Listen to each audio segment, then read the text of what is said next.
Hey guys, welcome back to my channel. तो आज की वीडियो में हम करने वाले हैं अनऑफिशियल सैम्पल पेपर जो मैंने अपलोड किया था अपने चैनल पर, जिसकी लिंक आपको ग्रुप डिस्क्रिप्शन पे मिल जाएगी, उसके सॉल्यूशन। हाँ जी,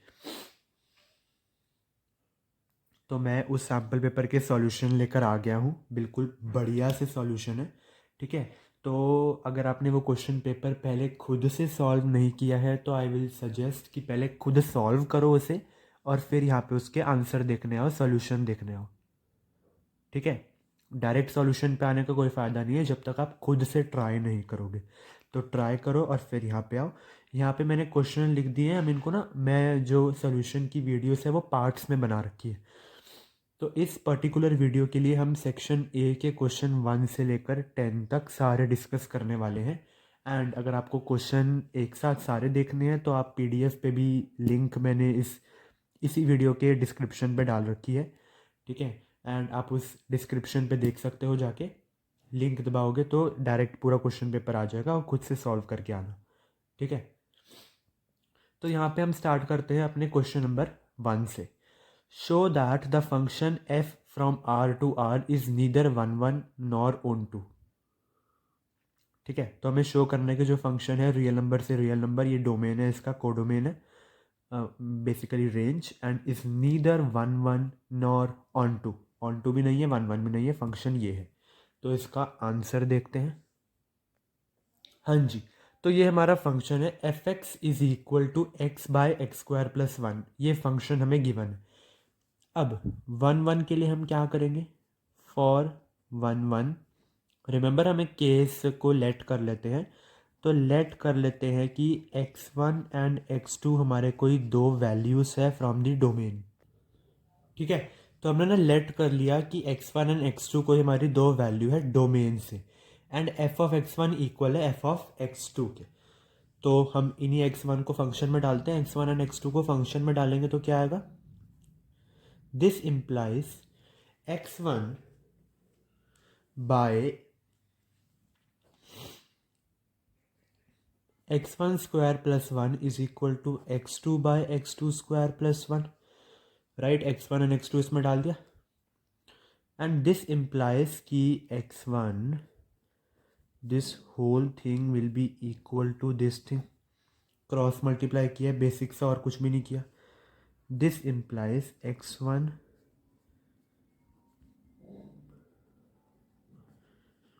ठीक है, यहाँ तक ठीक है।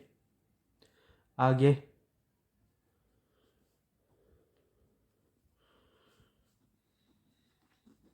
ठीक है, शफलिंग कर दी। इनमें से क्या कॉमन आ रहा है? x1 x2, अंदर क्या बचेगा? x2 माइनस का x1, ठीक है। और यहाँ पे ये वाली चीज़ है, this implies x1 x2 minus x1। ये वाली चीज़ यहाँ पे लाऊंगा तो plus x1 minus x2 is equal to 0। This implies x1 x2 minus x1। क्या मैं इसको ये लिख सकता हूँ माइनस का x2 माइनस x1 इज 0? ये सेम थिंग ही हुई, sorry x1 same thing he हुई ना, लिख सकता हूँ। अब इनमें से कॉमन क्या आ रहा है मुझे बताओ। देखो यहाँ पर भी x2 माइनस x1 है, इधर भी x2 माइनस x1 है, तो x2 माइनस x1 कॉमन आ गया। अंदर बचा x1 x2 माइनस का 1 is equal to 0। This implies कि या तो x2 is equal to x1 और x1 x2 is equal to 1, ठीक है। और इस पर्टिकुलर केस के लिए x1 x2 1 के इक्वल है। This implies x1 can never be equal to x2। क्यों?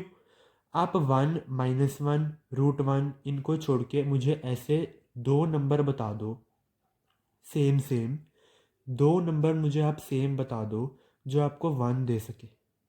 1 देगा कोई आपको? कोई दो नंबर 1 दे ही नहीं सकते हैं भाई, x1 और x2, क्योंकि x1 और x2 तो सेट ऑफ रियल नंबर में से कोई भी दो नंबर हो सकते हैं, राइट।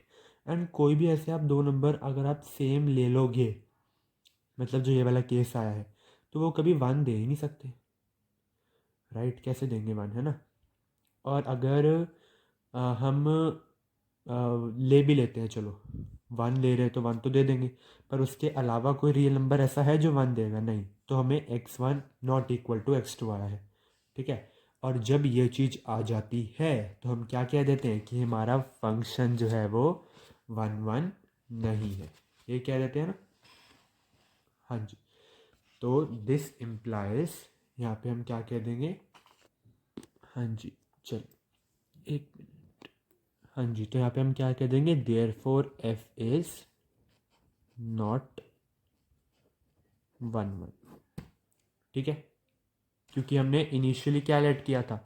इनिशियली भाई हमने लेट किया था कि f of x one equal है एफ ऑफ एक्स टू के, एंड बाद में आते आते x one not equal to x two हो गया, तो वो वन वन कैसे हुआ?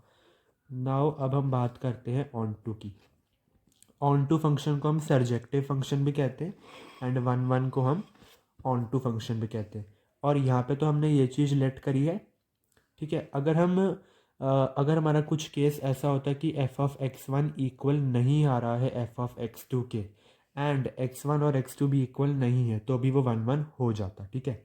तो मतलब वन वन पता लगाने के लिए ये इक्वल है, तो नीचे वाली जो चीज़ है वो भी इक्वल आनी चाहिए, पर क्योंकि वो अनइक्वल आ गई तो हमने इसको वन वन नहीं बोला, ठीक है। अगर ऊपर वाली चीज़ अगर इक्वल ना होती, ठीक है, और नीचे वाली भी ना होती, तो हम बोल सकते थे कि ये वन वन है, पर यहाँ पे तो दोनों ही केस बन रहे थे, तो इस पर्टिकुलर क्वेश्चन के लिए तो हम फिर भी नहीं बोल सकते थे कि वो वन वन है, क्योंकि ये तो कह रहा है एक्स टू और एक्स वन भी इक्वल हो सकते हैं, राइट? ओके। अब क्या करते हैं ऑन टू फंक्शन के लिए? ऑन टू फंक्शन का क्या क्राइटेरिया होता है भाई, उसको कैसे सॉल्व करते हैं हम? इसमें हम लेट कर लेते हैं कि एफ ऑफ एक्स जो है वो इक्वल है x by x square plus one की, तो चलो तो गिवन ही था। ये एफ ऑफ एक्स आपका वाई है, तो लेट कर लेते हैं वाई इक्वल है इस चीज़ की, ठीक है। क्रॉस मल्टीप्लाई करेंगे यहाँ पे तो क्या आ जाएगा? X is equal to y x square plus y, this implies y x square minus x plus y is equal to zero, and this is a quadratic equation, ठीक है। और क्वाड्रेटिक इक्वेशन के सल्यूशन, क्वाड्रेटिक इक्वेशन के roots, quadratic equation के x की value हम कैसे पता लगाते हैं? टेंथ क्लास हम कैसे पता लगाते हैं? हम यूज़ कर लेते हैं आपका क्वाड्रेटिक फार्मूला। तो बाय क्वाड्रेटिक फार्मूला हमें पता है कि x इक्वल होता है b plus minus square root of b square minus four a c upon two a के, राइट? ये पता है हमें। दिस इम्प्लाइज जो x हो जाएगा, b क्या है? एक कांस्टेंट है, और यहाँ पे वो कांस्टेंट का काम कौन कर रहा है? देखो y, सॉरी, एक्स स्क्वायर के साथ जो y है वो a का काम कर रहा है, a x square plus b, ठीक है। तो a x square plus b x plus c is equal to zero, ये होती है ना जनरल क्वाड्रेटिक इक्वेशन। बी का काम कौन कर रहे हैं यहाँ पे? कौन कर रहा है यहाँ पे? बी का काम माइनस वन कर रहा है ना? साफ साफ दिख रहा है, माइनस वन है बी की जगह। तो हम यहाँ पे क्या लिख देंगे? माइनस का one plus minus square root of minus one whole square minus four into a का काम कौन कर रहा है? वाई, और सी का काम कौन कर रहा है? वो भी वाई कर रहा है, अगर आप ध्यान से देखोगे यहाँ पे, है ना? तो ए का काम कौन कर रहा है? वाई। सी का काम कौन कर रहा है? वाई कर रहा है। ए भी यही, सी भी यही, ठीक है। अपॉन में टू ए यानी कि टू वाई, ठीक है।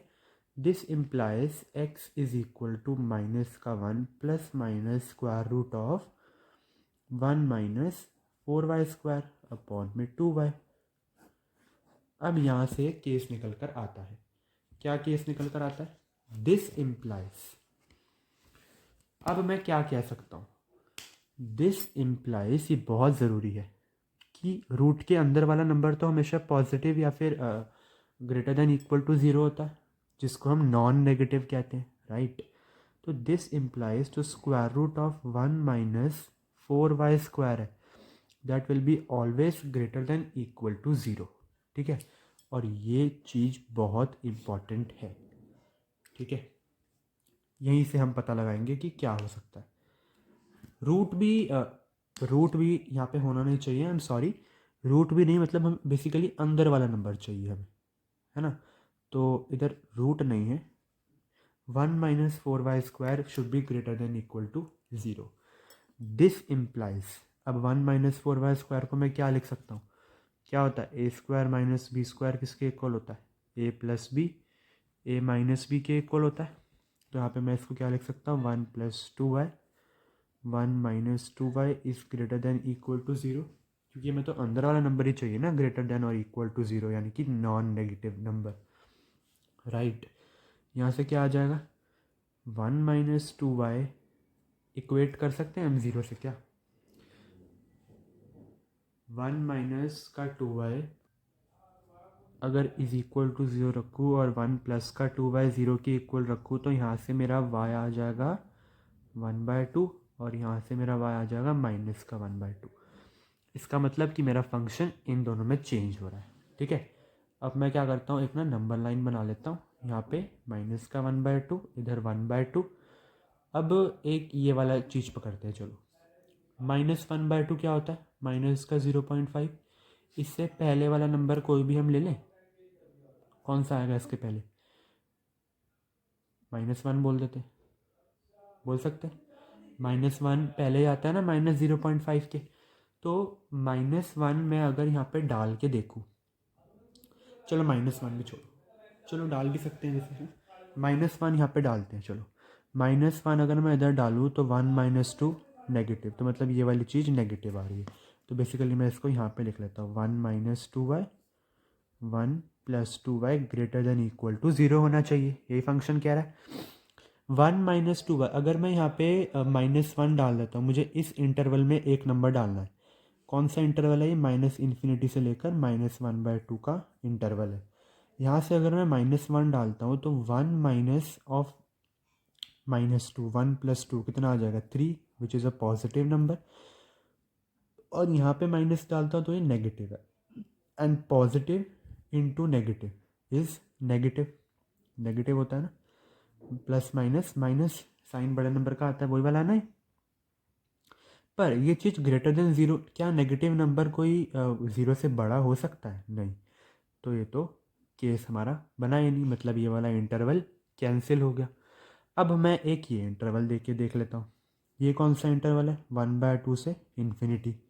यहाँ पे मैं चलो लेट से 1 ले लेता हूँ, यहाँ पे अगर मैं 1 डालता हूँ इधर, तो 1 माइनस 2 ये नेगेटिव है, यहाँ 1 डालता हूँ तो ये पॉजिटिव है, माइनस प्लस माइनस होता है, जो नेगेटिव नंबर कभी भी बड़े नहीं हो सकते 0 से, तो ये वाला केस भी हमने कैंसिल कर दिया। ठीक है, अब कौन सा इंटरवल बचा, हाँ जी यही आपका आंसर है। बेसिकली मैं रेंज निकाल रहा हूँ उस फंक्शन की कि y की वैल्यू हो क्या क्या सकती है। इसमें से कोई भी नंबर आप ले लो, 0 के अलावा ऑफ कोर्स, या 0 भी चलो ले सकते हैं, 0 भी, चलो मैं फिर भी देखते हैं। ये क्या है भाई, ये 0.5 है।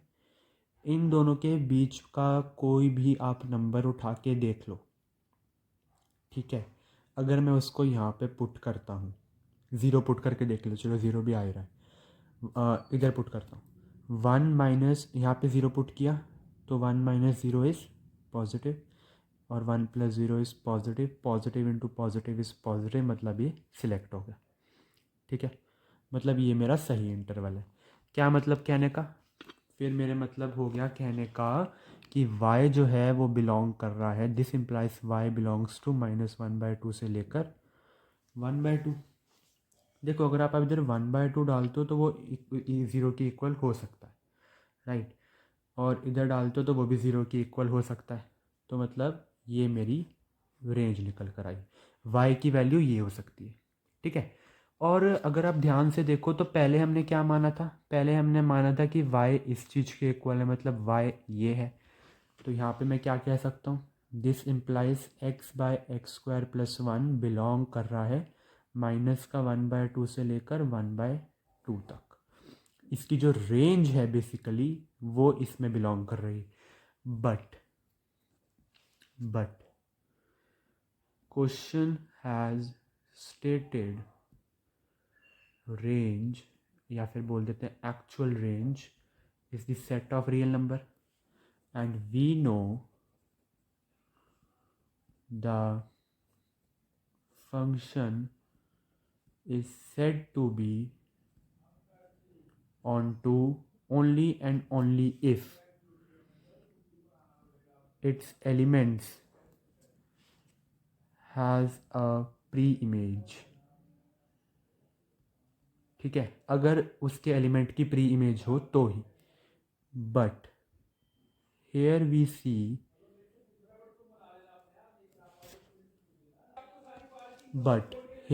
सी no pre-image of the numbers or elements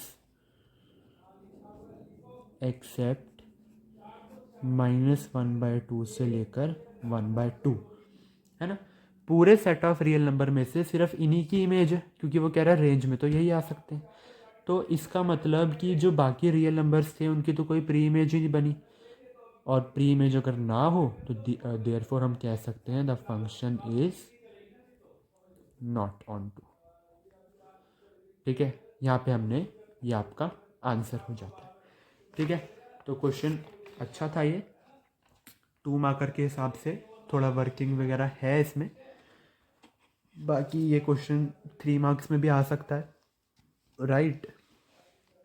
हाँ जी, तो ये क्वेश्चन 3 मार्क्स में भी आ सकता है। क्वाड्रेटिक फार्मूला एंड आपकी एक्सटर्नली थिंकिंग जो आपने पढ़ा है उसकी ज़रूरत है इस क्वेश्चन के लिए, एंड ये हमारा क्वेश्चन हो जाता है। ठीक है, तो चलिए चलते हैं क्वेश्चन नंबर 2 की तरफ। तो मेरा क्वेश्चन नंबर 2 कह रहा है कि मुझे इसकी वैल्यू फाइंड करनी है, sine of 2 cot inverse minus का 5/12। तो मेरा क्वेश्चन 2 कह रहा है find the value of sine of 2 cot inverse minus का 5/12। ठीक है, तो जब भी ऐसा क्वेश्चन आता है तो वहाँ पे हम इन्वर्स ट्रिग्नोमेट्रिक फंक्शन को कुछ ना कुछ लेट कर लेते हैं जिससे हम उनकी वैल्यू फाइंड कर सकें, राइट। तो यहाँ पे हम लेट कर लेते हैं कि कॉट इनवर्स माइनस का 5/12 इक्वल है ओके क्या करना, चलो एक्स के, ठीक है, एक्स के इक्वल। दिस इम्प्लाइज माइनस का 5/12 इक्वल है कॉट एक्स के। ठीक है, नाउ अगर ये मेरा 1 है, now 1 can be written as क्या लिख सकता हूँ मैं, sine of 2 cot inverse minus का 5/12 तो एक्स है, तो 2x, and which is equal to 2 sine x cos x. क्यों, बिकॉज साइन 2x की एक आइडेंटिटी होती है कि वो 2 साइन एक्स कॉस एक्स के इक्वल होती है। This implies 2 into sine x cos x कितना है, तो मैं वो यहाँ से निकाल लेता हूँ। मेरे पास एक राइट एंगल ट्राइंगल है जिसकी बेस 5 है, क्योंकि कॉट इनवर्स क्या होता है, base upon perpendicular, and perpendicular इसकी 12 है, तो ये चीज़ 13 निकल कर आ जाएगी पाइथागोरस से। और यहाँ से साइन एक्स क्या होता है, परपेंडिकुलर अपॉन हाइपोटेन्यूज मतलब 12/13, एंड कॉस एक्स क्या आ जाएगा, बेस अपॉन हाइपोटेन्यूज यानी कि 5/13। नेगेटिव साइन को मत देखना, बिकॉज नेगेटिव साइन उसको कॉट की डेफिनेशन ही बता रहा है कि इस क्वाड्रेंट में है एंड ऑल। पर यहाँ पे हम साइन कॉस के साथ नेगेटिव साइन नहीं लेंगे, because triangle can't take negative lengths, right, obviously. तो हो जाएगा 2 इंटू साइन एक्स कितना है 12/13, कॉस एक्स कितना है 5/13, तो 2 5 ज़ा 10, ये आ गया 120/169, और ये आपका आंसर था। ठीक है, तो आई होप आपको ये समझ में आया होगा। ओके, तो चलिए चलते हैं क्वेश्चन नंबर 3 की तरफ। तो क्वेश्चन नंबर 3 आपका कह रहा है कि आपने ए एंड बी फाइंड करने हैं और एक रिलेशन दे रखा है ए और बी इक्वल है, जहाँ पे ए ये है बी ये है। तो ये चीज़ दे रखी है, राइट। अब इस क्वेश्चन में हमें रिलेशन दे रखा है we have matrix A is equal to matrix B and दो मैट्रिक्स का भी इक्वल होती है, यानी कि a+4 8 3b-6 is equal to 2a+2 8 b² + 2 b² -5। तो यहाँ पे हम एक स्टेटमेंट लिख सकते हैं कि two matrices are set to be equal only and only if their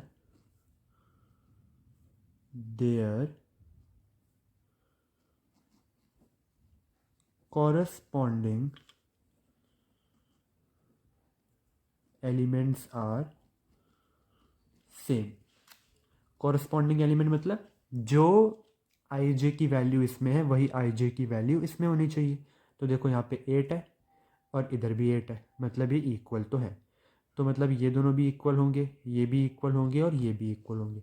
this implies अगर मैं a11 एंड b11 को इक्वेट करूँ a+4 एंड 2a+2, तो मेरे पास क्या आ जाएगी, a की वैल्यू 2 निकल कर आ जाएगी। ठीक है, a की वैल्यू मेरे पास 2 निकल कर आ जाएगी। एंड अगर मैं दूसरी चीज़ को इक्वेट करूँ, यानी कि 3b इक्वल है b² + 2 के एंड -6 इक्वल है b² - 5 के। ठीक है, तो क्लियरली मैं क्या कह सकता हूँ कि b² इक्वल है 3b - 2 के, b² इक्वल है 3b - 2 के। पुट कर लेता हूँ इन 1, यानी कि -6 इक्वल है b² किसके इक्वल है, 3b - 2 - 5। -6 इक्वल आ गया 3b - 7 के।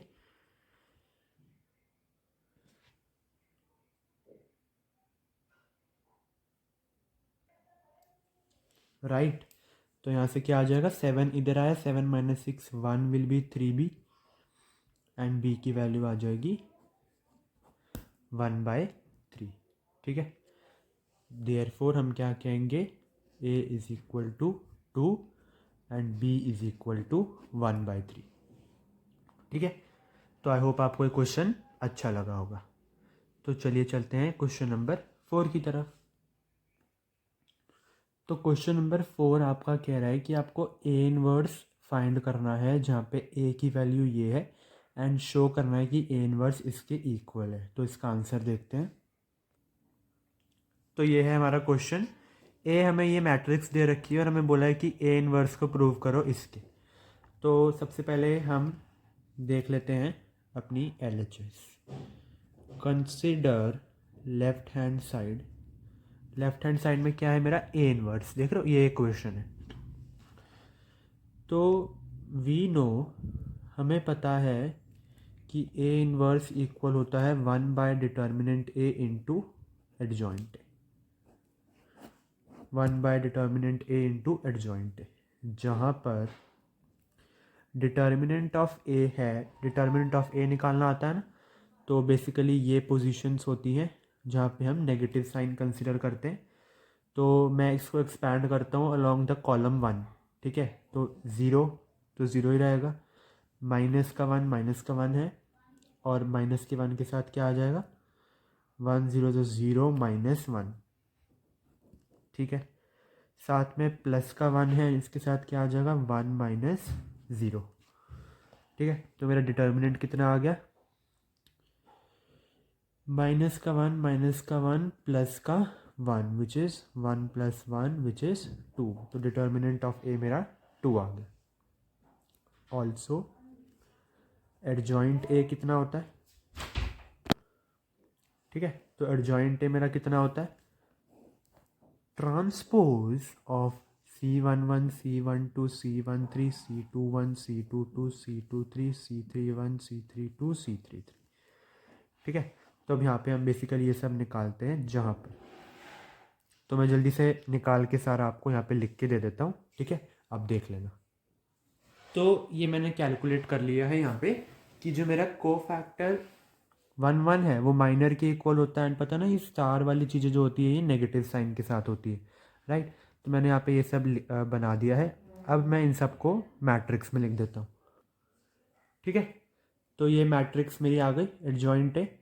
तो अब मेरा एडजॉइंट है हो जाएगा इस मैट्रिक्स का ट्रांसपोज, है ना।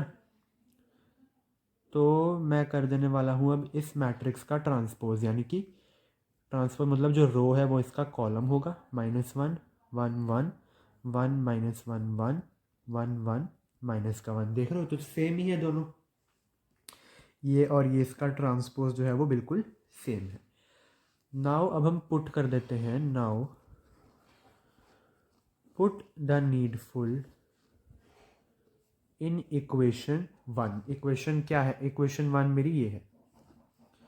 अब मुझे ए इनवर्स तो निकालना था, ए इनवर्स आ जाएगा 1 बाय डिटर्मिनेंट ऑफ ए कितना निकाला हमने 2 इंटू एडजॉइंट ए जो आया है -1 1 -1 1 1 -1, ठीक है। तो ए इनवर्स मेरा आ गया कितना, ऐसे भी छोड़ सकते हैं वैसे इसे, पर चलो लिख ही देते हैं, अब बना ही दिया ब्रैकेट तो 1/2 माइनस का 1/2, ठीक है। तो ये मेरा आ गया, इसको मैं बोल देता हूँ ये है स्टार, ठीक है। ए इनवर्स हमने निकाला ही क्यों, क्योंकि हमें जो शो करना था उसमें ए इनवर्स है। नाउ अब हम ये करते हैं a² - 3i/2। नाउ कंसिडर, अब हम कंसिडर करेंगे right hand side. Right hand side क्या कह रही है, a² - 3i/2 को ऐसे लिख सकते हैं, जहाँ पर a² कितना हो जाएगा, a² होता है 0 1 1 1 0 1 1 1 0 और मल्टीप्लिकेशन हो रहा है 0 1 1 1 0 1 1 1 0। यही तो मेरी ए मैट्रिक्स है, चेक करो। अब इसको हम सॉल्व मैं करके देता हूँ। तो ये आ गया मेरे पास a²। नाउ a² में से मैंने माइनस क्या करना है 3i। तो अगर मैं इसमें से बेसिकली 3i मेरा क्या होता है, i एक आइडेंटिटी मैट्रिक्स है। आइडेंटिटी मैट्रिक्स वो मैट्रिक्स होती है जिसके डायगोनल एलिमेंट्स में 1 होता है and rest of the elements 0 होते हैं। तो डायगोनल मतलब 1 1 1 और बाकी एलिमेंट्स 0 होते हैं। इसका 3 टाइम्स है तो मैं हम मल्टीप्लाई कर लेंगे 3 से, ठीक है। और जब मैं इसको पुट करूँगा यहाँ पे तो 2 - 3 इस माइनस का 1 1 - 0 1 1 - 0 1 1 - 0 1 2 - 3 -1 1 - 0 1, ये भी 1 ये भी 1 और ये माइनस का 1। अब इसका मैंने हाफ करना है, तो अगर मैं इसका ही हाफ कर देता हूँ, चलो। तो half of -1 1 1 1 1 will be equal to -1/2 1/2 1/2 1/2 -1/2 1/2 1/2 1/2 minus का 1/2 which is equal to A inverse, that is our left hand side. यही तो ए इनवर्स के इक्वल था, देखो ए इनवर्स यही निकल कर आ रहा है, माइनस का 1/2 डायगनल्स में है, बाकी हर जगह 1/2 है। एंड इधर भी माइनस का 1/2 डायगनल्स पे है, बाकी जगह 1/2 है। Hence proved the required, ठीक है। तो ये आपका आंसर बन गया, ठीक है। ये था आपका आंसर, ठीक है। इजी क्वेश्चन था। आई होप ये वाला ही थोड़ा सा कैलकुलेशन वाला पार्ट होता है, बाकी ये क्वेश्चन आपका 3 मार्क्स में भी आ सकता है, 3 मार्क्स में भी आ सकता है क्वेश्चन अगर पेपर इजी बना है तो। चलो चलते हैं क्वेश्चन नंबर 5 की तरफ। तो ये है मेरा question number 5। Determine the value of x for which the function is increasing and decreasing, और y हमें ये दे रखा है। चलो इसका आंसर देखते हैं, ठीक है। तो ये मेरा फंक्शन y दे रखा है x⁴ माइनस 4x³ / 3। 4 स्टेप में होता है ये क्वेश्चन। स्टेप 1 क्या होता है, स्टेप 1 होता है कि फाइंड dy/dx। स्टेप 2 जब हमें इंक्रीजिंग डिक्रीजिंग पता लगाना उसकी बात कर रहा हूँ। स्टेप 2 होता है put dy/dx is equal to 0। Step 3 आपका क्या होता है, 0 पे पुट कर लिया, क्रिटिकल पॉइंट्स आते हैं। तो plot the points on number line and step 4 make table. ठीक है, तो अब इन 4 स्टेप में हम इस क्वेश्चन को कर लेने वाले हैं। पहला स्टेप क्या है, dy बाय डी एक्स निकालना। तो dy बाय डी एक्स इस केस में क्या हो जाएगा, 4x³ माइनस 4/3 कॉन्स्टेंट है 3x² which is 4x³ minus 3 से 3 गया 4x², राइट। और यहाँ से अगर मैं कॉमन ले लूँ तो 4x² कॉमन आया, अंदर क्या बचेगा x माइनस 1। तो ये मेरा आ गया dy बाय डी एक्स। हो गया स्टेप 1। अब स्टेप 2 पे आता हूँ। स्टेप 2 क्या है, put dy by d x is equal to 0। This implies 4x² of x minus 1 is 0। This implies x is 0 और x इज 1। आ गए मेरे पास 2 चीज़ें। और इन पॉइंट्स को हम क्या कहते हैं, critical points. Remember, critical points are those point जहाँ पे आपका फंक्शन डिफरेंशिएबल नहीं होता है, कॉन्टीन्यूस हो सकता है, और जहाँ पे उसका डेरिवेटिव ज़ीरो होता है। डेरिवेटिव यानी कि slope of the tangent zero होता है, उसको क्रिटिकल पॉइंट हम कह देते हैं। स्टेप 3 क्या है, plot on the number line. तो मैं एक नंबर लाइन बनाऊंगा। नंबर लाइन पे मैंने प्लॉट करे दोनों पॉइंट्स अपने, ये 0 ये 1। तो एक मुझे इंटरवल ये मिल गया 0 तक, एक ये मिल गया, एक ये मिल गया। ये कौन सा है, माइनस इन्फिनिटी से 0 तक का, ये है 0 to 1, और यह है इन्फिनिटी से 1 से इन्फिनिटी तक का। ठीक है, ये है 1 से इन्फिनिटी तक का। अब बन गई नंबर लाइन। अब फोर्थ स्टेप क्या है, अभी नंबर लाइन को स्टडी भी करना है। फोर्थ स्टेप क्या है मेरा, टेबल बनाना। टेबल यानी कि यहाँ पे क्या लिखूँगा मैं, इंटरवल्स। इधर क्या आता है, साइन ऑफ डेरिवेटिव, एंड इधर क्या आता है, नेचर। तो ये मेरा बन गया रिक्वायर्ड टेबल, और ये रिक्वायर्ड टेबल ही है, मतलब ये ज़रूरी बनाना। ठीक है, इंटरवल्स पहला मुझे कौन सा मिला था, माइनस इन्फिनिटी से 0। दूसरा कौन सा मिला, 0 से 1, एंड तीसरा 1 से इन्फिनिटी। डेरिवेटिव का साइन देखना है। माइनस इन्फिनिटी से 0 जो मुझे मिला, वहाँ से मैं कोई भी नंबर उठा के डेरिवेटिव में डाल देता हूँ। चलो -1 डाल देता हूँ। -1 अगर मैं यहाँ पर डालूँगा तो ये तो पॉजिटिव है, ये नेगेटिव हो जाएगा, राइट। तो मतलब मेरा इसका साइन क्या है, नेगेटिव। तो यहाँ पे मैं लिख दूँगा नेगेटिव। अब इसमें कोई भी नंबर डालो, 1/2 डाल के देख ले, इसी के बीच में आता है। 1/2 इधर डालूंगा तो पॉजिटिव हो जाएगा, पर इधर अगर 1/2 डालूंगा तो 1/2 माइनस 1 इज नेगेटिव। तो मतलब ये पूरा नेगेटिव ही है, तो ये भी नेगेटिव हो गया। एंड 1 to इन्फिनिटी में अगर मैं यहाँ पे कुछ भी डालूंगा तो वो चीज़ पॉजिटिव हो जाएगी। डाल के देख लेना।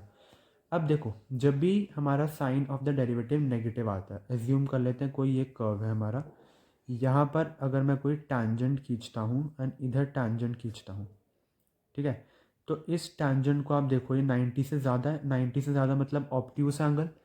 हम देखो स्लोप ऑफ द टैंजेंट हम निकालते कैसे, स्लोप इक्वल होता है टैन थीटा के, एंड हमें पता है कि टैन जो है वो सिर्फ third quadrant and first quadrant में ही पॉजिटिव होता है।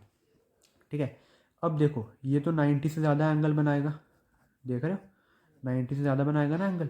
90 से ज़्यादा मतलब ये ऑब्ट्यूस एंगल है, एक्यूट नहीं है। एंड ऑब्ट्यूस एंगल यानी कि क्वाड्रेंट अगर आप देखो 90 से ज़्यादा मतलब सेकंड क्वाड्रेंट पे, सेकंड क्वाड्रेंट में टैन आपका नेगेटिव होता है। तो मतलब जब भी साइन आपका नेगेटिव आ रहा है स्लोप का, मतलब साइन ऑफ द डेरिवेटिव अगर नेगेटिव है, तो देखो यहाँ पे फंक्शन इंक्रीज कर रहा है या डिक्रीज कर रहा है, इधर देखो डिक्रीज कर रहा है ना, तो यहाँ पे मैं लिख दूंगा डिक्रीज। सिंपल, नेगेटिव है तो डिक्रीजिंग, पॉजिटिव है तो पॉजिटिव। देख लो, अब ये देखो, ये यहाँ पर अगर मैं इसका एंगल देखूँ तो ये एक्यूट एंगल है। एक्यूट यानी कि 90 से छोटा, 90 से छोटा यानी first quadrant, and first quadrant पे आपका जो टैन होता है वो पॉजिटिव होता है। ठीक है, एंड पॉजिटिव होता है मतलब कि यहाँ पे फंक्शन देखो इंक्रीज कर रहा है, तो यहाँ पे मैंने इंक्रीजिंग लिख दिया। ठीक है, देयरफॉर मुझसे पूछे थी एक्स की वैल्यू, और मतलब therefore the function is decreasing, इस वाले इंटरवल पे डिक्रीज कर रहा है, तो माइनस इन्फिनिटी से ज़ीरो यूनियन ज़ीरो से वन, इसमें डिक्रीज कर रहा है, ठीक है। एंड इंक्रीजिंग इन वन से इन्फिनिटी, ये आपका आंसर हो गया, ठीक है। ये वैल्यू आ गई डिफरेंट डिफरेंट एक्स की। ज़ीरो और वन पे वो क्रिटिकल पॉइंट है।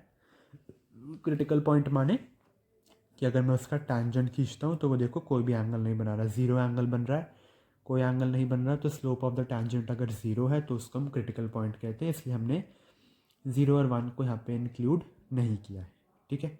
हमने उनके आर पार के नंबर देखने थे, ओके। तो ये आपका क्वेश्चन नंबर 5 था। अब देखते हैं क्वेश्चन नंबर 6 क्या कहता है। तो क्वेश्चन नंबर 6 आपका कह रहा है फाइंड वेदर कॉन्टीन्यूअस ये है या नहीं, फंक्शन आपको दे रखा है, ये x is equal to one पे चेक करना है। तो चलिए इसका आंसर देखते हैं। मुझे फंक्शन दे रखा है mod x plus mod x minus one, और मुझे चेक करना है कि क्या वो वन पे कॉन्टीन्यूअस है। देखो, ऐसे फंक्शन जो अपनी डेफिनेशन को अलग अलग चेंज करते हैं उनको हम पीस वाइज फंक्शन कहते हैं। यहाँ पे ये फंक्शन डायरेक्ट है, पहले हम इसको कन्वर्ट करेंगे पीस वाइज फंक्शन में, ठीक है। तो पीस वाइज फंक्शन हम बना लेते हैं एक। अब देखो, x is equal to one पे देखना, ये फंक्शन चेंज कहाँ करेगा, वन पे करेगा और ज़ीरो पे करेगा, वो दिख रहा है, ठीक है। अगर मैं यहाँ पे वन डालता हूँ तो क्या ये पूरी वैल्यू मुझे एज इट इज़ मॉड्यूलस बाहर निकाल के देगा। मॉड्यूलस दो ही चीज़ें कर सकता है, या तो पॉजिटिव वैल्यू देगा या फिर नेगेटिव वैल्यू। वन डालता हूँ पॉजिटिव, मतलब कि डायरेक्ट जो निकली है वैल्यू एक्स डालने से वही दे रहा है, कोई चेंजिंग नहीं कर रहा। तो अगर मैं यहाँ पे वन डालता हूँ तो क्या वो चेंज करेगा मेरी वैल्यू को, नहीं करेगा, वो तो पहले से ही पॉजिटिव है। पर अगर मैं कोई भी वन से छोटा नंबर डालूँ, वन से छोटा नंबर यानी 0.9, तो यहाँ पे वो डेफिनेशन चेंज करेगा मॉड्यूलस फंक्शन। मतलब कि अगर मुझे इस पूरी चीज़ को पॉजिटिव रखना है तो x की वैल्यू वन से हमेशा बड़ी या फिर इक्वल टू होनी चाहिए, ठीक है। हमेशा वन से बड़ी या फिर इक्वल टू। तो एक चीज़ मेरी बन गई x greater than equal to one. अगर वन के इक्वल है या फिर वन से बड़ा है, टू है, थ्री है, तो ये चीज़ पॉजिटिव होगी, पॉजिटिव। और यहाँ पे वन से कोई भी बड़ी वैल्यू ले लो तो ये वाला फंक्शन भी x ही देगा, ठीक है। ये मेरा पहला डेफिनेशन बन गई इस फंक्शन की, पीस वाइज फंक्शन की, ठीक है। अब मैं देखता हूँ कि ये वन से बड़ा है, अब वो वन से छोटा भी तो हो सकता है, तो x less than one. One से छोटा यानी कि ये तो मुझे नेगेटिव वैल्यू दे रहा है मॉड्यूलस, तो ये हो जाएगा माइनस का x माइनस वन। और ये अगर वन से छोटा हो तो वन से छोटा यानी कि 0.9, 0.5, ज़ीरो, ज़ीरो तक तो ये सारी वैल्यू एज इट इज़ दे रहा है, चेंज करके नहीं दे रहा है। ज़ीरो के बाद ये चेंज करना शुरू करेगा, राइट, यानी कि माइनस का 0.1, तो ये चेंज करेगा। तो ज़ीरो तक तो सारी वैल्यू सही दे रहा है और ज़ीरो पर भी सही दे रहा है, तो मतलब ये फंक्शन एक मेरा ये बन गया कि x ज़ीरो से बड़ा या फिर इक्वल टू आई। यहाँ पे ये x मेरा पॉजिटिव वैल्यू देगा, ठीक है, देगा। और एक केस क्या रह गया कि x जो है वो छोटा है ज़ीरो से। x अगर ज़ीरो से छोटा है यानी कि माइनस का 0.1, माइनस का 0.2, ये क्या दे देगा, माइनस का x, ये चेंज करके देगा, राइट। और ये अगर दे रहा है मतलब माइनस का 0.1, तो ये भी चेंज करके देगा, तो माइनस का x माइनस, ठीक है। तो ये मेरा पीस वाइज फंक्शन रेडी है। तो मैं एफ एक्स को क्या लिख सकता हूँ, x plus x is 2x minus one, जब x greater than equal to one है। ये प्लस एक्स माइनस एक्स गया, and negative of minus one is plus का वन। तो वन कब दे रहा है, जब वो ज़ीरो से बड़ा है और वन से छोटा है। माइनस एक्स इज माइनस का 2x, और ये प्लस वन होगा जब x आपका ज़ीरो से छोटा है, ठीक है। बन गई मेरी वैल्यूज़। अब मुझे कॉन्टीन्यूटी चेक करनी है वन पे, at x is equal to one. One पे अगर मुझे चेक करना है तो मैं लिमिट लगाऊंगा पहले तो सबसे पहले लेफ्ट हैंड लिमिट कैलकुलेट कर लेते हैं। Limit x tending to zero negative of f x, ये होती है left hand limit, which is equal to limit x tending to zero f x. Zero नहीं, हमें वन पे चेक करना है तो यहाँ पे वन होगा, सॉरी वन पे चेक करना है ना तो ये वन होगा। वन के लेफ्ट हैंड साइड पे, वन के लेफ्ट हैंड साइड पे वैल्यू कितनी है फंक्शन की, वन है, वन है ना, तो यहाँ पे मैं वन लिख दूंगा और ये वन आ गया। सेम मैं राइट हैंड लिमिट के लिए निकाल लेता हूँ कि limit x tending to one positive f x is equal to limit x tending to one and f x, यानी वन के राइट हैंड साइड पे, वन के राइट हैंड साइड पे एक्स की value two x minus one है, तो हो जाएगा टू एक्स माइनस वन, और डायरेक्ट सब्सिट्यूट अगर मैं यहाँ पे करूँ तो टू माइनस वन, ये भी मेरा वन दे रहा है। एंड सिमिलरली अब मैं क्या निकाल लेता हूँ, f x, f at one निकाल लेता हूँ।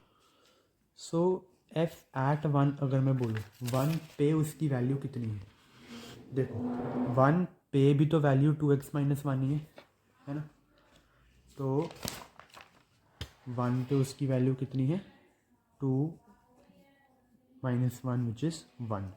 देख रहे हो लेफ्ट हैंड लिमिट भी राइट हैंड लिमिट भी and f at one one आ रहा है, तो सिंस हम लिख देंगे left hand limit is equal to right hand limit is equal to f at one, therefore f is continuous at x is equal to one.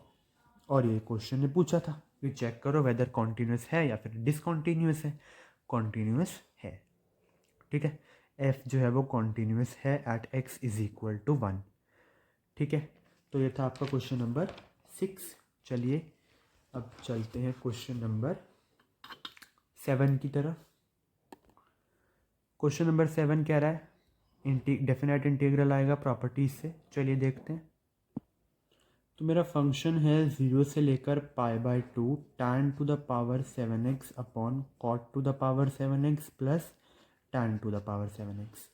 इसको मैं आई बोल देता हूँ से, ठीक है, बोलूँ आई। दिस इम्प्लाइज, अब मुझे पता है एक ना प्रॉपर्टी होती है, वी नो, प्रॉपर्टी क्या कहती है, प्रॉपर्टी कहती है कि इंटीग्रल, एक minute, integral from 0 to a f x is equal to integral from 0 to a f of a minus x d x, right, ये होती है एक प्रॉपर्टी। तो इसी प्रॉपर्टी का हम यहाँ पे यूज़ कर लेने वाले हैं।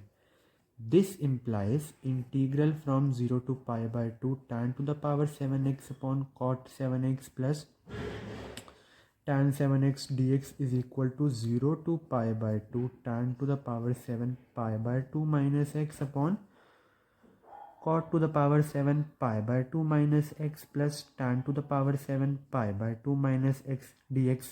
pi by 2 minus x कौन से क्वाड्रेंट पे जा रहा है, फर्स्ट क्वाड्रेंट पे है ना, pi by 2 ये होता है माइनस, मतलब फर्स्ट क्वाड्रेंट पे आ रहा है वैल्यू हमारी। फर्स्ट क्वाड्रेंट पे सारे ट्रिग्नोमेट्रिक फंक्शंस जो हैं वो पॉजिटिव होते हैं, फर्स्ट क्वाड्रेंट में ट्रिग्नोमेट्रिक फंक्शंस पॉजिटिव होते हैं।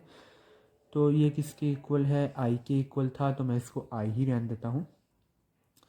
तो ये हो जाएगा मेरा 0 से पाई बाय टू, इसको मैं क्या लिख सकता हूँ, cot to the power 7x, tan change होता है कॉट में, और नीचे वाली चीज़ें हो जाएगी tan to the power 7x plus cot to the power 7x dx, ठीक है।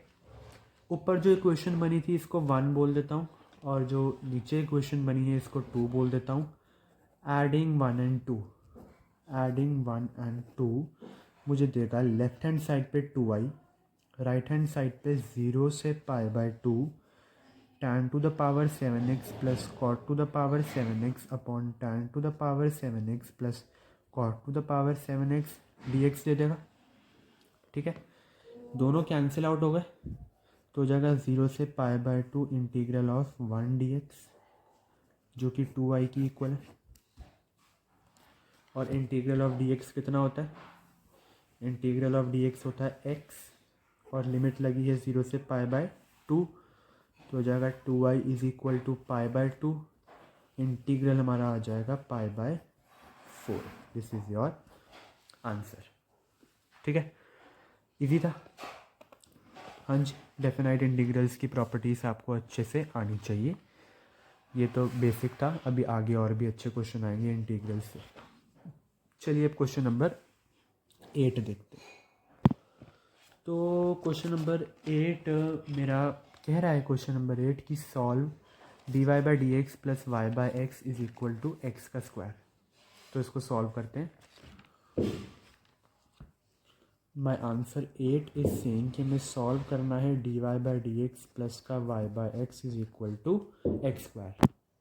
ठीक है, तो यहाँ से कुछ देख के लग रहा है कि ये कौन सी इक्वेशन है, होमोजीनियस या लीनियर डिफरेंशियल इक्वेशन या फिर वेरिएबल सेपरेबल। हाँ जी, वेरिएबल सेपरेबल तो बिल्कुल भी नहीं है। होमोजीनियस यहाँ पे देखने से मुझे तो नहीं लग रहा।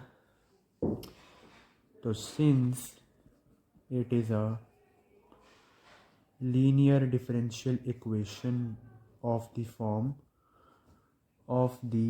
फॉर्म कौन से फॉर्म की है ये, d y by d x plus p y is equal to q, where p and q क्या होते हैं, p and q are constants और functions of x respectively. P and q constant भी हो सकते हैं या फिर एक्स के फंक्शन। क्यू देखो एक्स का फंक्शन है, पी देखो 1/x एक्स का फंक्शन है, तो वो हो सकता है, और कांस्टेंट भी हो सकते हैं।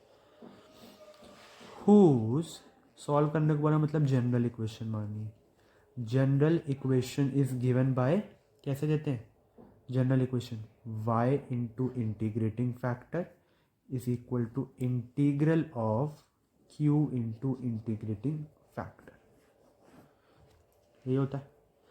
वेयर लिखने का तरीका देख लो, जहाँ पे इंटीग्रेटिंग फैक्टर किसके इक्वल है, e to the power integral of p dx या dy, p dx क्योंकि वो dx के टर्म में, which is e to the power p यहाँ पे कितना है, p इधर मेरे पास है 1/x, तो 1/x dx से कितना इक्वल होता है log x के, और ये आ जाएगा x, क्योंकि ये दोनों exponential function and logarithmic function एक दूसरे के इन्वर्स होते हैं, दैट्स वाई हम इनको कैंसिल कर सकते हैं, तो मेरे पास x बचा।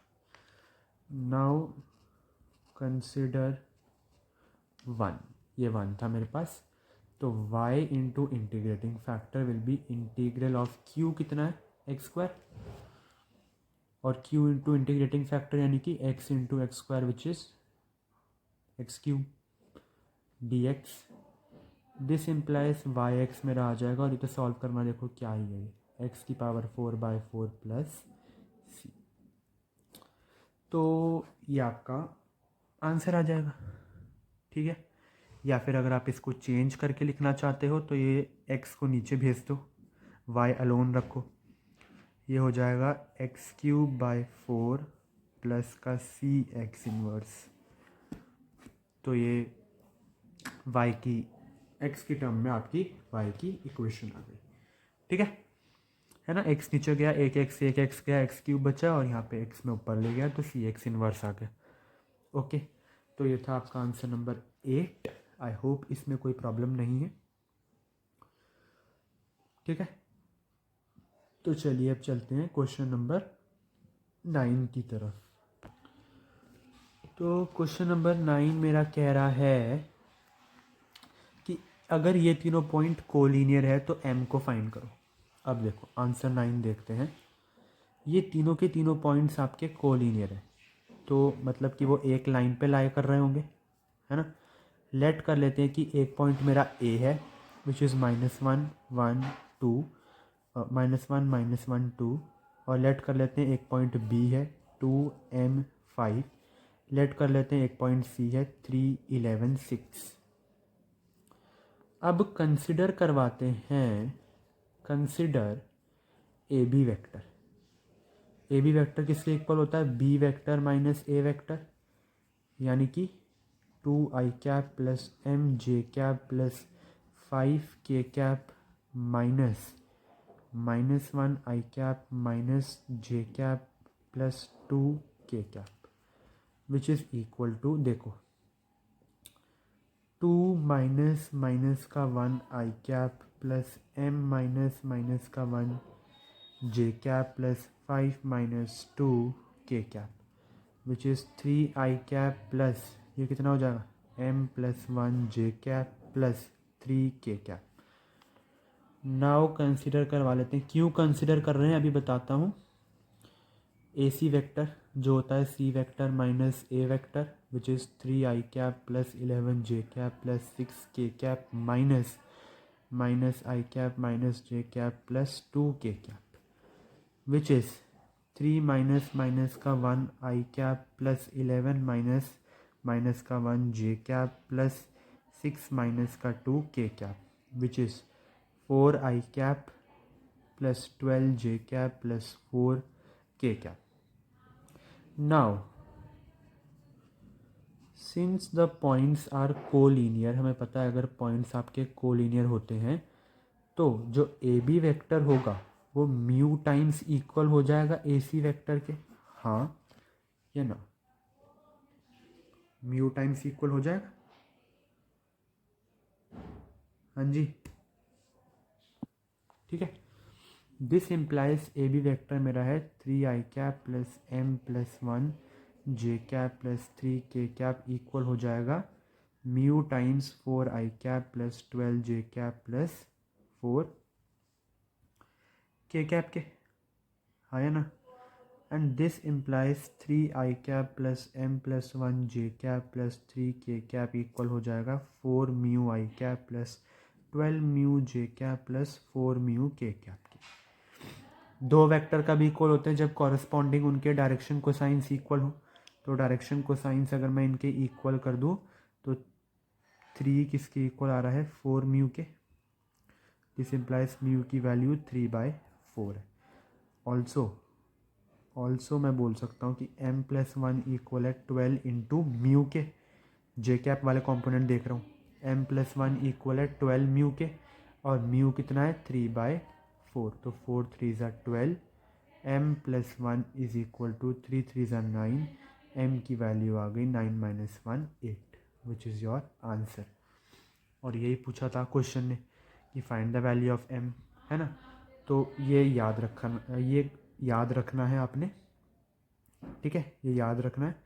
और आपके लेटेस्ट CBSE सैम्पल पेपर के अंदर भी ये क्वेश्चन है।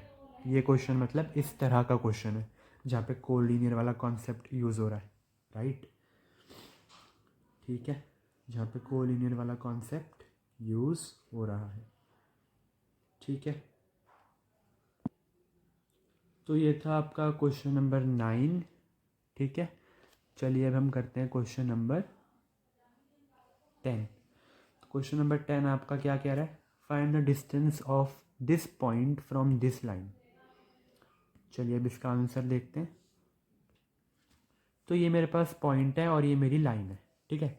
लेट कर लेते हैं कोई पॉइंट है ए और ये पॉइंट जो है इस लाइन से कितना डिस्टेंस पे है ये मुझे बताना है।